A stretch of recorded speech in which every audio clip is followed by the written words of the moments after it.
Bueno, buenos días para todos. Hoy tenemos el honor de entrevistar a la doctora Jacqueline Bermúdez Fuller, directora del Potencial Humano de Función Pública de la Gobernación de Cundinamarca. Doctora, muy buenos días. Muy buenos días para todas. Es un placer poderles acompañar en este proceso. Gracias, doc. Bueno, esta entrevista se enmarca en el interés académico de los estudiantes de la Escuela Superior de Administración Pública y tiene pues como objetivo conocer de primera mano la visión y experiencia de la doctora Jacqueline en torno a la provisión de los empleos y las situaciones administrativas dentro del sector público. Doctora, agradecemos profundamente su disposición para compartir sus conocimientos y aportes en este espacio de formación. Bueno, quedo atento entonces a los interrogantes que les pueda ayudar a aclarar.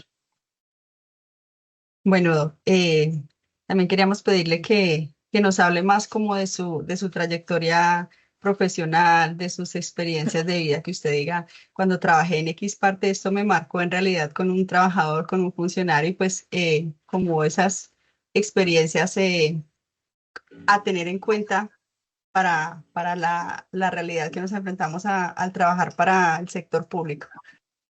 Bueno, pues a ver qué les cuento. También soy administradora pública, pero me gradué hace muchos, muchos años. Inicié mi vida laboral en el sector privado. Trabajé con ellos como unos 7 años y las dinámicas son muy diferentes, ¿sí? De pronto ellos son más prácticos en el tema como de las actividades de retención de personal. Eso es muy diferente en el sector público. En el sector público nosotros estamos como muy atados a ciertas cosas. Entonces, de esa época que trabajé en el sector privado, ellos son muy dados dependiendo la entidad, pues porque trabajé en una entidad muy grande y trabajé en una empresa muy pequeña. Entonces, en la empresa muy pequeña tienden a ser paternalistas. Entonces, las actividades de retención de personal, como no es de pronto un personal con un súper perfil, se tiende que hacer el desayuno, a darles como muchos temas económicos pequeños, ¿sí? Cuando yo ya entro al sector público, llevo trabajando desde el año 2009. Trabajé en una entidad territorial acá en el municipio de Funza, trabajé con la alcaldía, ahí empecé mi actividad, pues es muy diferente, ¿sí? El empleado público es un empleado exigente respecto a los temas de bienestar que se manejan. No me voy a conformar con que me den un desayuno, ¿sí? Digamos que las actividades de bienestar empiezan a ser más elaboradas. eh, la relación laboral es un poco más difícil. En el sector privado, si tú no funcionas, si tú tienes algún problema, si te vuelves un problema, sales inmediatamente. En el sector público es diferente la relación. Yo he visto que esa relación ha ido cambiando, ¿sí? Cuando yo empecé, hasta ahora se estaban empezando a hablar de los concursos públicos. Sí, existía una ley, pero digamos que todavía no se había puesto en práctica. Entonces, yo he visto la transformación y yo misma la he vivido. Yo empecé a trabajar como provisional, venía participando en la convocatoria 01 de la comisión, superé el concurso, me quedé carrera, mmm, y empecé como a sentir que como que profesionalmente no iba a evolucionar. O sea, estaba en mi empleo de carrera y ya. O sea, empecé a sentir que podían pasar 30 años y iba a seguir ahí.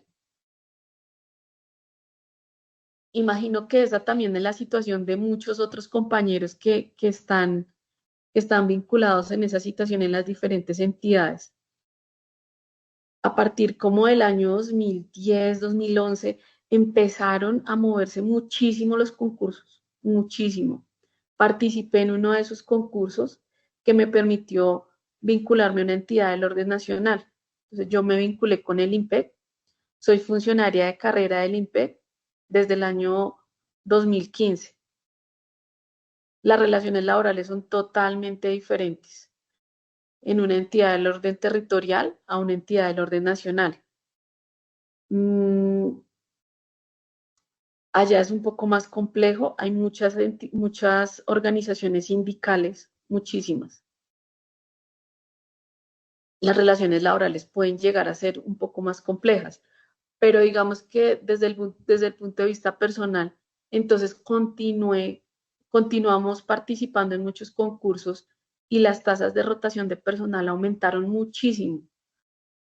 Tuve la oportunidad para una maestría que hice de poder hacer un estudio de cuáles eran de cuál era la rotación de personal en esa entidad y pude ver que los funcionarios que entraron conmigo en el año 2015 por ese concurso, donde ofertaron 2.100 vacantes, muchos se fueron antes de cumplir los 5 años. Entonces, retener el personal se ha vuelto un reto en las entidades públicas.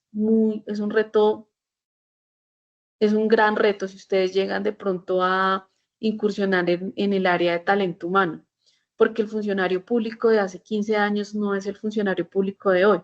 El funcionario público de hoy ya conoce toda la normatividad de talento humano, se sabe más que nosotros de allá. Está en constante movimiento, está presentándose a diferentes convocatorias. Puede que un funcionario entre en este momento en carrera, terminó su periodo de prueba, se fue para otro lado. Dure 2 años, 3 años, no duran casi nada. Para que un funcionario se quede en una entidad, tiene que por lo menos pasar esa barrera de los 5 años y que se siente identificado con la entidad. O sea, que sienta que lo que hace es importante. Entonces, por ejemplo, lo digo a título personal. Considero que la entidad, el IMPEC, es una entidad maravillosa. Lo que se hace ahí no lo hace ninguna otra entidad, ninguna. Y es una tarea bastante difícil custodiar, vigilar, resocializar a las personas privadas de la libertad por el estigma que ellas tienen. Entonces las personas que están allá y que pasan de cierto tiempo se identifican con la misionalidad de la entidad. Un funcionario que llega a una entidad como la gobernación, porque lo estamos viendo, no se siente identificado con la entidad. Puede que se siente identificado con el servicio público, pero no con nosotros. Entonces, desde que ya entra, ya está mirando cómo me voy a mejorar salarialmente y me voy para otro lado. A pesar que una entidad como en la que estoy en una comisión, es una entidad maravillosa, tiene muchísimas actividades de bienestar. Yo les decía a ellos, incluso uno llega y el edificio es lindo. Sí, hay verde, hay plantas, aunque sea como que corre el aire, pero a pesar de eso las personas no se quedan, las personas se van. Y la inestabilidad administrativa que eso le causa a una administración es grandísima, porque quedamos con ese vacío de esa persona que recibe una capacitación, que recibe un entrenamiento, que tiene a cargo unas funciones importantes y se va. Eso es como lo que yo he podido ver, igual también personalmente. Digamos que yo siento que en mi entidad ya, a pesar de que la quiero, ya cumplí mi ciclo y estoy mirando qué otras opciones laborales tengo hacia adelante. Entonces, sí se ha perdido como esa identidad de los funcionarios hacia el sitio donde están trabajando. Se ve más como una identidad del servicio público, o sea, yo soy servidor público, más no trabajo para ese alcalde o trabajo para ese gobernador o trabajo para el director de esa entidad, sino trabajo para el Estado. Digamos, es lo que he visto desde mi experiencia profesional. Las entidades tienen un gran reto para desarrollar actividades de retención de personal, no permitir que ese talento se nos escape. Estamos muy amarrados por el tema prestacional y salarial, porque pues no tenemos esa facilidad de decir, venga, usted es una persona que ha estudiado muchísimo o que tiene altas calidades, entonces le vamos a subir el sueldo, no se vaya, no lo podemos hacer. ¿Sí? Nosotros, ¿qué hacemos desde nuestra organización? Les damos muchas facilidades para que puedan seguir estudiando. se les apoya muchísimo económicamente, ¿sí? Se hacen muchas actividades para que se sientan cómodos, para que se sientan felices, para que desarrollen identidad con la gobernación, para que no se vayan.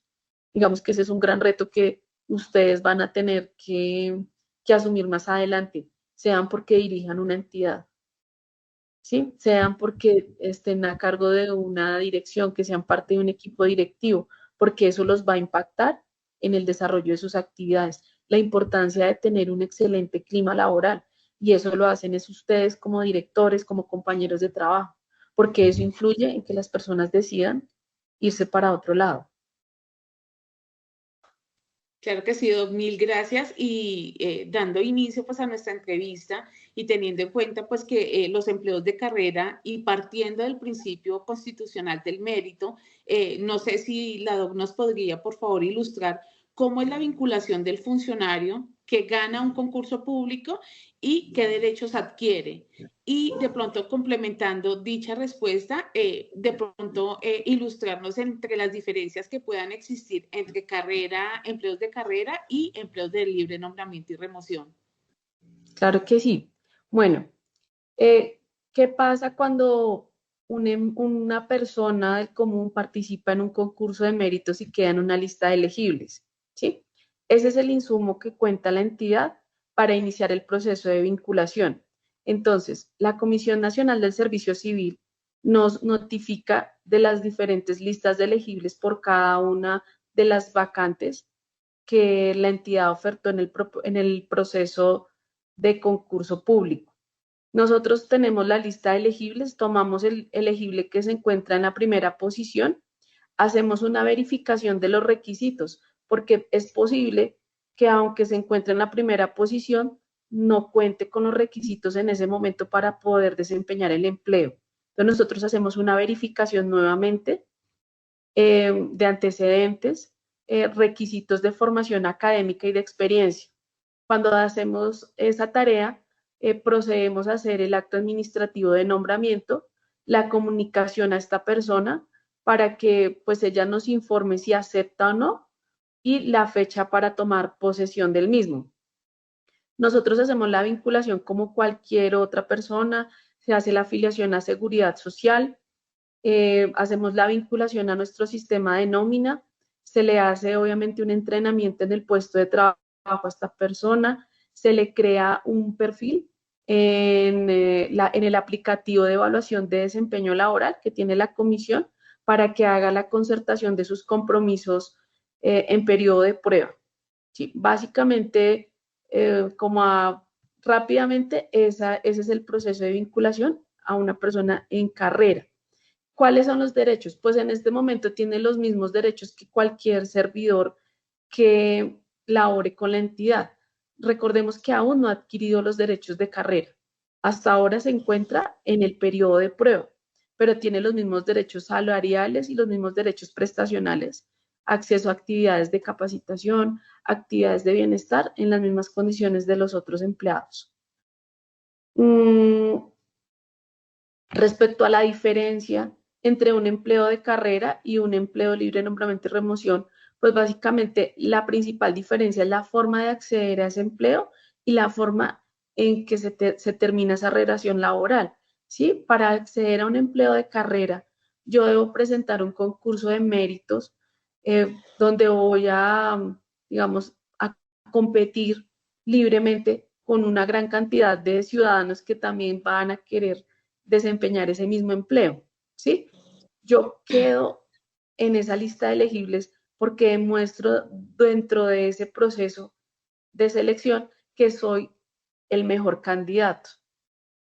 La diferencia con el empleo libre de nombramiento y remoción es que esa persona que va a entrar a ese empleo tiene que ser una persona de confianza y de manejo. No necesariamente tiene que ser la persona pues con las mejores calidades, lo cual no quiere decir que no las tenga, sino que su vinculación va a ser libremente. El nominador escoge libremente esa persona, obviamente que cumpla con ciertos requisitos que están establecidos en nuestro manual de funciones, desempeña su labor, pero en cualquier momento, por necesidad del servicio, el nominador puede prescindir de sus servicios, ¿sí? Mientras que si yo soy un empleado de carrera, pues la situación es diferente. Existen como muchos, o sea, es como más controlado la forma en que me pueden retirar del servicio. Entonces me retiran del servicio porque tengo una evaluación de desempeño no satisfactoria, por por abandono del cargo. Bueno, digamos que también se puede presentar en libre nombramiento y remoción, pero es de pronto un poco más controlado la forma en que un empleado de carrera puede ser apartado del servicio, mientras que un funcionario de libre nombramiento y remoción en cualquier momento puede ser apartado de este. Muchas gracias, doctora. ¿Qué modalidades de nombramiento se establecen textualmente para la provisión de empleos de carrera? Bueno, la provisión de empleos de carrera se puede dar de dos formas, o una provisión definitiva o una provisión transitoria. La provisión definitiva es cuando se hace a través de una persona que está en una lista de elegibles. O sea, viene un concurso o hay una decisión judicial que me obliga a que haya una persona que ha participado o que es de carrera y va a proveer de forma definitiva ese empleo, o sea, él va a ser el titular de ese empleo. Hay unas provisiones transitorias, entonces, digamos, se genera una vacante definitiva, la entidad no cuenta con una lista de elegibles vigente para poder proveer ese empleo, o no está cercano el hacer un concurso de méritos para esa provisión. Entonces, nosotros a través de un concurso interno hacemos la revisión de los diferentes perfiles de los empleados de carrera y proveemos ese empleo transitoriamente a través de un encargo. De no ser posible que no haya una persona de carrera que cumpla con esos requisitos o que esté interesada en ocupar ese empleo, procedemos a hacer un nombramiento provisional para cubrir transitoriamente ese empleo. O sea, cuando nosotros decimos transitoriamente, es que esa persona no tiene derechos en ese empleo. O sea, cuando se presente un concurso y llegue una lista de elegibles, esa persona es la que va a tener derecho a quedarse ahí. Y los demás, pues vamos a vernos en la obligación de dar por terminadas esas provisiones transitorias. Doc, bajo su experiencia, ¿cuáles serían los principales retos administrativos que enfrentan las oficinas de talento humano al gestionarse situaciones como licencias por maternidad, enfermedad o ahora pues como está la propuesta como la licencia menstrual? ¿Cuáles son las clases de permisos que existen pues para ellos? Es súper difícil poder gestionar esas situaciones, mucho. Digamos, normalmente mmm, en todas las plantas de personal siempre vamos a tener muchas vacantes. Los procesos de provisión definitivos son muy difíciles, son muy engorrosos. O sea, a pesar de que se haya presentado un concurso, no quiere decir eso que finalizó el concurso y ya toda nuestra planta está provista. Siempre hay muchas vacantes, muchísimas. Se generan unos grandes inconvenientes en las diferentes oficinas cuando un funcionario es incapacitado, pues porque una incapacidad es algo inesperado. Sí, o sea, yo no me planeo incapacitarme, es algo que sucede ya. Es una situación que terminan gestionando los mismos compañeros de ese funcionario, ¿sí? Eh, digamos que no hay como un procedimiento o una política que hacer cuando una persona se incapacita 1 o 2 días.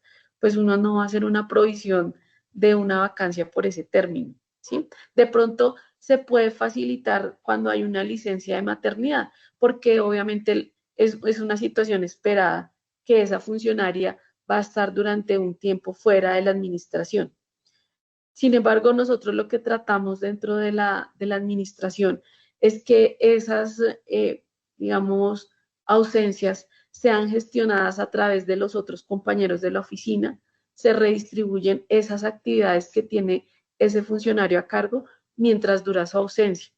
El tema de la licencia por menstruación es un tema súper complejo, ¿sí? Porque ponen una situación difícil a las mujeres, o sea, lo digo como mujer, ¿sí? ¿En qué sentido? En que puede ser que yo no tenga como los síntomas que requieran ese permiso, pero al ver que de pronto mis compañeras están tomando el permiso, pues las otras mujeres dicen, venga, pues si las otras están haciendo eso, pues yo también lo voy a hacer. Y se va a aumentar la cantidad de ausencias.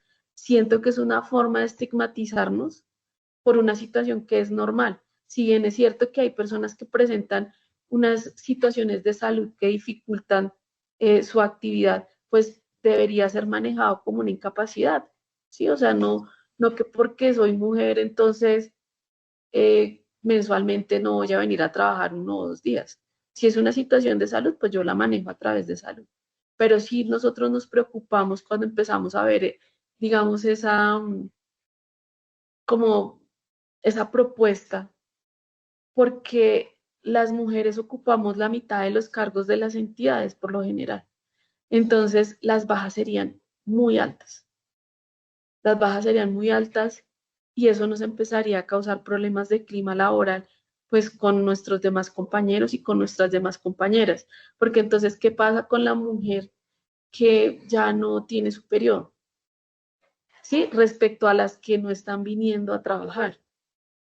Porque sé que se van a presentar muchos casos que las personas pueden que no tengan un síntoma, pero tratando de buscarse una igualdad personal frente a las demás personas, van a empezar a ausentarse.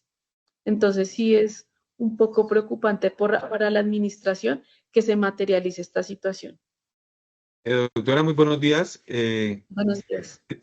Muchas gracias. Teniendo en cuenta la importancia de este tema y pues en lo personal como funcionario público y dentro de nuestro tema de exposición, yo me preguntaba y decía, bueno, de pronto se vuelve como un mito o como una contradicción a nuestros cargos, a nuestra experiencia. Entonces, desde su punto de vista, ¿qué tanta importancia y qué tanta relevancia de un aspirante para poder llegar a asumir un cargo dentro de un equipo de directivo en una entidad pública? Bueno, digamos que la importancia es que estas personas que quieren hacer parte de un equipo directivo deben tener una amplia experiencia, ¿sí? Digamos que las entidades se ven muy afectadas en los cambios de gobierno porque llegan un nuevo equipo directivo. Eh, el aspirante. Entonces, el aspirante debe tener un amplio conocimiento primero de cómo funciona el sector público, porque el sector público es muy diferente al sector privado, ¿sí? Funciona diferente. De pronto el sector privado es un sector más ágil. Nosotros en el sector público nos vemos un poco limitados por todos los procedimientos y la normatividad. Sí, que de pronto lo que busca no es como la burocratización o que todo sea más lento, sino asegurar en muchos casos el tema de la transparencia. Entonces la persona tiene que tener conocimiento, tiene que tener una formación importante, pues porque va a empezar a dirigir y a manejar recursos públicos. ¿Qué tan fácil sea acceder? No es tan fácil, ¿sí? Porque como lo decía inicialmente, son empleos de confianza y manejo. Entonces puede que yo tenga las más altas capacidades, pero no soy de confianza en ese momento del nominador que se encuentra allí. Entonces realmente no es tan fácil. Si es posible hacerlo, digamos, entrando que no sea tanto con el tema de la política.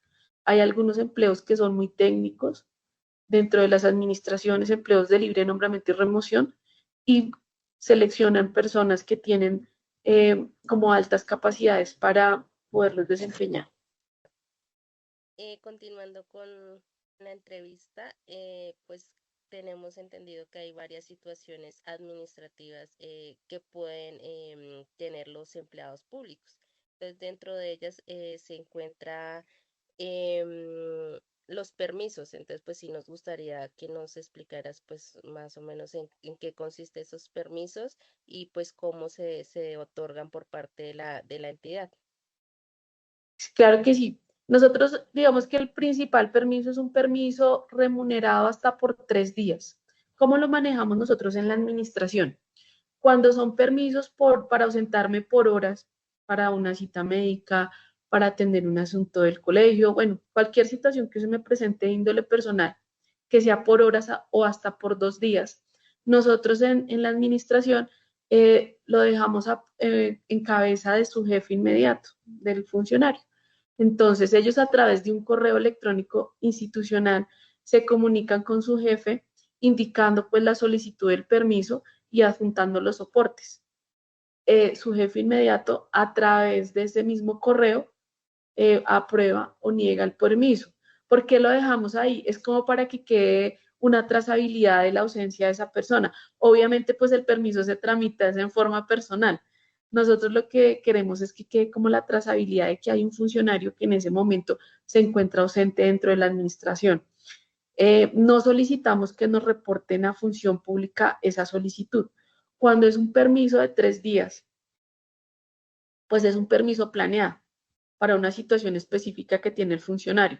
Dentro de nuestro procedimiento interno existe una solicitud que ellos deben diligenciar con la firma de su jefe inmediato y el secretario del despacho, si es el caso, adjuntando los soportes, lo radican en la ventanilla del Departamento Administrativo de Función Pública de la Gobernación.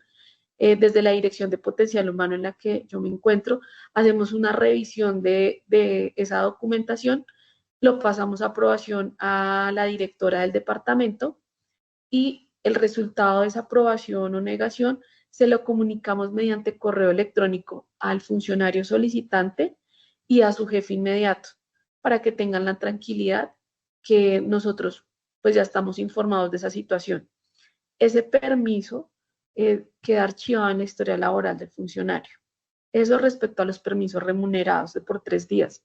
Si esta situación se da por una calamidad, que es una situación que está fuera del control del funcionario, ¿cómo es el procedimiento? El funcionario debe informar inmediatamente a su jefe inmediato que no puede ir a la oficina. Un ejemplo, se me rompió un tubo del agua, mi hijo está hospitalizado, mi esposo está hospitalizado, mi papá está hospitalizado, cualquier situación que está fuera de nuestro control. Informamos. Cuando nosotros nos reintegremos de esa situación, les damos un plazo de 3 días para que diligencia igualmente este formato, revise con su jefe inmediato y con el secretario de despacho si corresponde a una calamidad doméstica y si existe la justificación para tal. Remiten esta información a la ventanilla de función pública, nosotros hacemos la revisión y les informamos si fue autorizada o fue justificada esa ausencia. De ser así, pues no hay ningún descuento. De no ser así, que no haya existido una justa causa, pues se descontarán de sus salarios esos días de ausencia. Eso respecto al permiso remunerado. Existen unos permisos para adelantar una formación académica de posgrado. Entonces el funcionario puede pedir permiso hasta 40 horas al mes para poder adelantar sus estudios de posgrado. Si digamos que el funcionario hace la misma solicitud, adjunta sus comprobantes que efectivamente se encuentra matriculado en algún programa académico de posgrado, debe tener la autorización de su jefe inmediato y el secretario de despacho. Adicionalmente, indicar cómo va a compensar ese tiempo que está utilizando de la jornada laboral para sus actividades educativas. También existe un permiso remunerado, un permiso para dar horas cátedra. Igual, el funcionario que da horas cátedra solicita el permiso e indica cuál es la forma de compensación de este. Básicamente esos son los permisos. Otra cosa son las situaciones administrativas que se presentan por una incapacidad o si quiere tomarse algún tipo de licencia o si se encuentra en una comisión. No sé a ustedes cuáles les gustaría que profundizáramos. Bueno, doctora, pues creo que el tema de la incapacidad, pues es algo que se da más usual en las entidades y pues a veces no sabemos cómo abordar estos permisos y adicionalmente, como lo decía la doctora, cuando sí, el funcionario pues se ausenta y pues después, digamos, dice que pues es una calamidad doméstica o estas situaciones y que pues cómo es esa evaluación y o sea, sí, qué parámetros tienen ustedes para evaluar si es una incapacidad o no y si toca pues descontarlo o no del salario.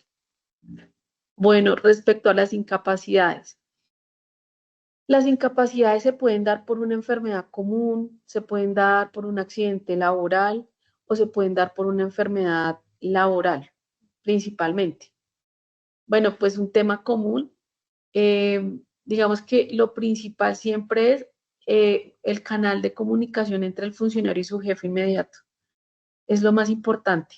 Entonces, yo tengo una incapacidad, pero me comunico siempre con mi jefe y le indico, mire, pasó esta situación, digamos, el funcionario puede enviar la fotografía de la incapacidad por WhatsApp, por correo, como le quede más fácil y el canal que tenga, pues, acordado con su jefe para comunicar este tipo de situaciones. Cuando el funcionario se reintegra, debe presentar y radicar en original esa incapacidad en la ventanilla de función pública para que nosotros podamos hacer el proceso de recobro ante las diferentes IPS.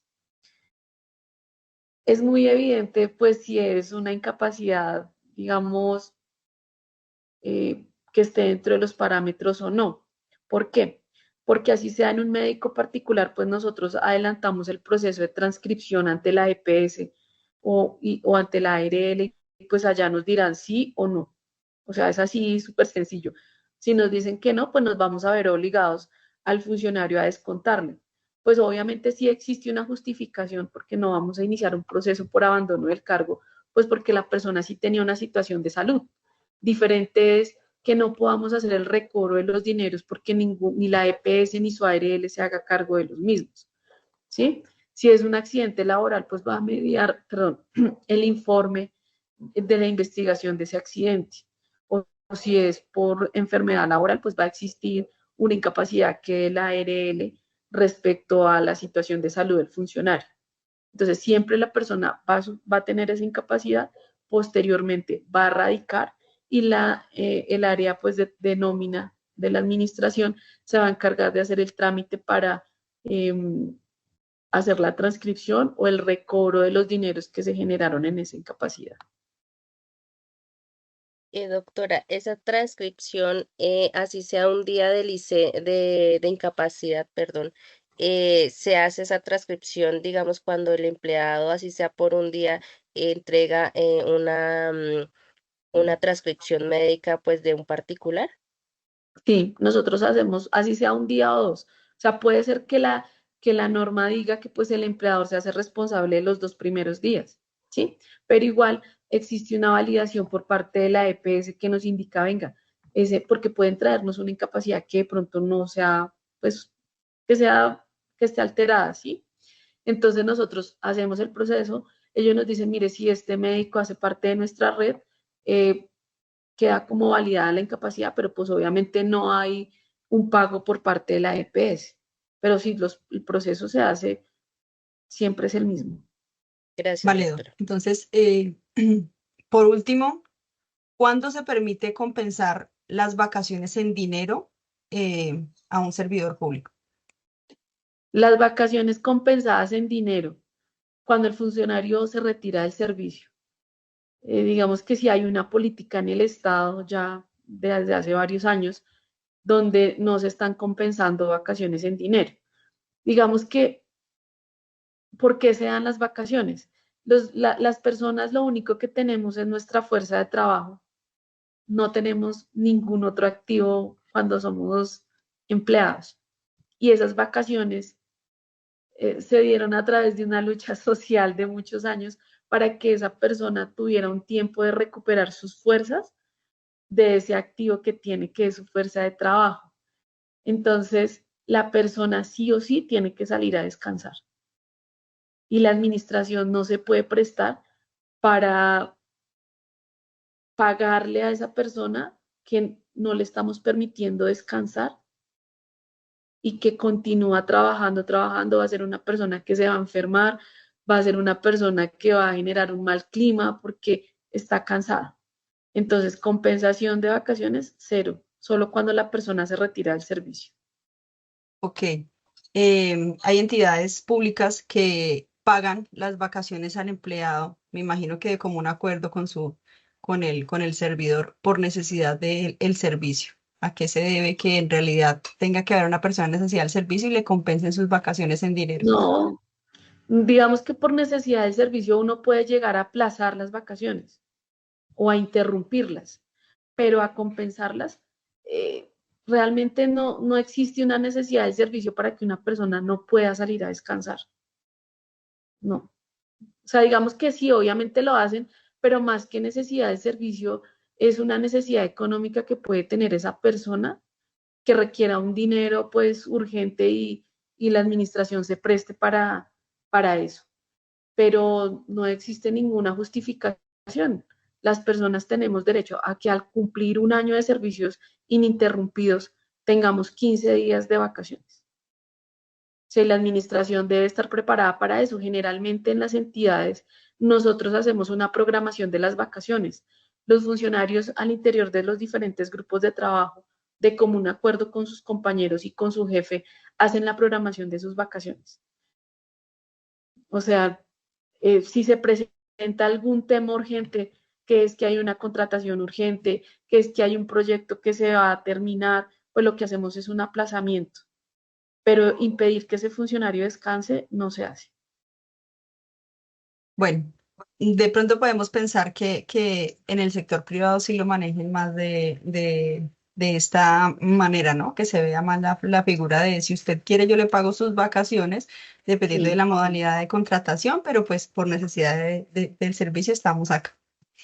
Sí, claro, no, nosotros como entidad pública y digamos ustedes en su formación profesional siempre deben entender que somos los primeros llamados a cumplir con la norma. Y pues la norma establece así, que la persona tiene el derecho a descansar. Entonces nosotros, administración, respetamos ese derecho. O Vale, sea, muchas gracias de verdad por darnos esta cortita entrevista. De verdad que para nosotros como estudiantes sí es muy engrandecedor escuchar esas experiencias porque igual estamos en el camino de ver cómo nos vamos aunque muchos de nosotros ya trabajamos en el sector público, sí es tener como ese enfoque de a qué nos vamos a enfrentar y de verdad, de nuevo, muchas gracias por su tiempo, compañeros. Muchas gracias, doctor. Bueno, fue un placer poderlos acompañar y muchas gracias pues por tenerme en cuenta para compartir estos espacios. Les deseo lo mejor y muchos éxitos en la carrera que escogieron y que va a ser, digamos, como su experiencia de vida acá en adelante. muchas gracias, doctora. Muchas gracias, Bueno, doctor. Muchas gracias. bueno, hasta luego. Que Muchísimas estén bien. gracias, Mil doctora. gracias. Hasta luego.